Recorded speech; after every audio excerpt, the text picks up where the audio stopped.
History usually teaches us a simple equation. The easiest, most guaranteed path to greatness is to be born into power. If you start at the top, you stay at the top. But the lives of two ancient leaders, Jehoram and Joseph, completely upend that idea. Both men inherited the exact same sacred heritage, but their starting lines couldn't have been more different. Jehoram was handed a heavy crown and absolute royal authority. Joseph possessed nothing but his father's favor and a few highly controversial dreams. Yet, the man who inherited everything managed to lose it all. Jehoram took a stable throne and drove his nation straight into the ground. Meanwhile, Joseph, the man who started with an empty hand, rose to become the architect of an empire's survival, eventually saving millions from starvation.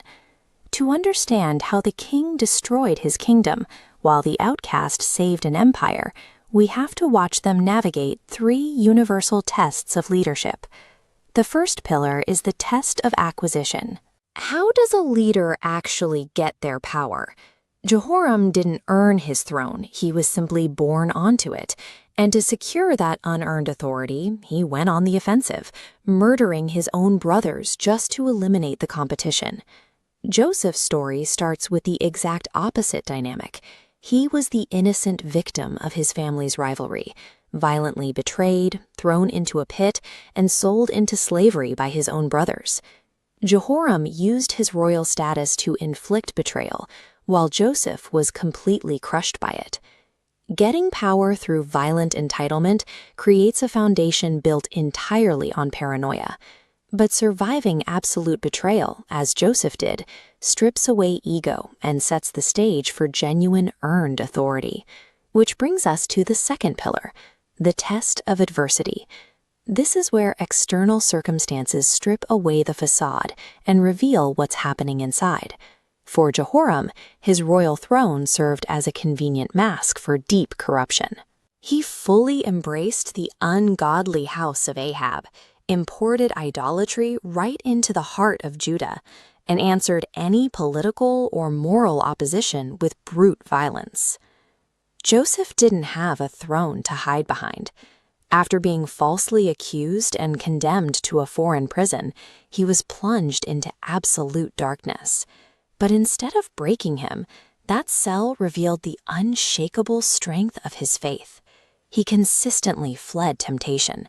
While surrounded by idolaters, he maintained his integrity and endured intense hostility without once plotting revenge.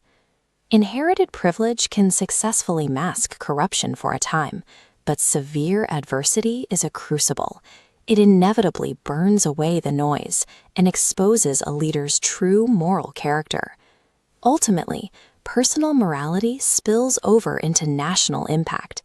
This is the final pillar, the test of crisis. Jehoram's leadership triggered rapid national decline. His kingdom's outer territories fractured and broke away in violent rebellion.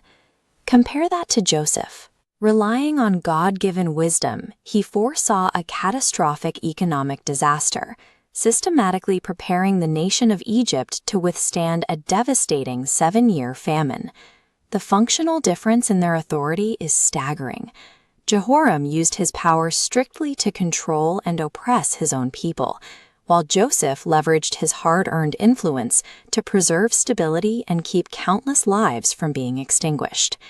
When national crisis hits, power without godly wisdom accelerates collapse, but disciplined, faithful preparation guarantees survival. The final outcomes for these two men are as stark as their beginnings. Jehoram's rebellion ended in a humiliating judgment. He completely destroyed his own family, leaving behind a grim legacy of danger and corruption. Joseph, however, died in peace, and when he finally possessed the absolute power to punish the brothers who sold him, he made a different choice. He offered them mercy. That single act of compassion restored his broken family, and crucially, preserved the lineage through which the sacred covenant promises would continue for generations. A crown possessed without godly character isn't a blessing. it is ultimately a curse to the nation it rules. Human authority can never protect rebellion from its eventual judgment. But as Joseph proved, God can consistently transform faithful suffering into ultimate salvation.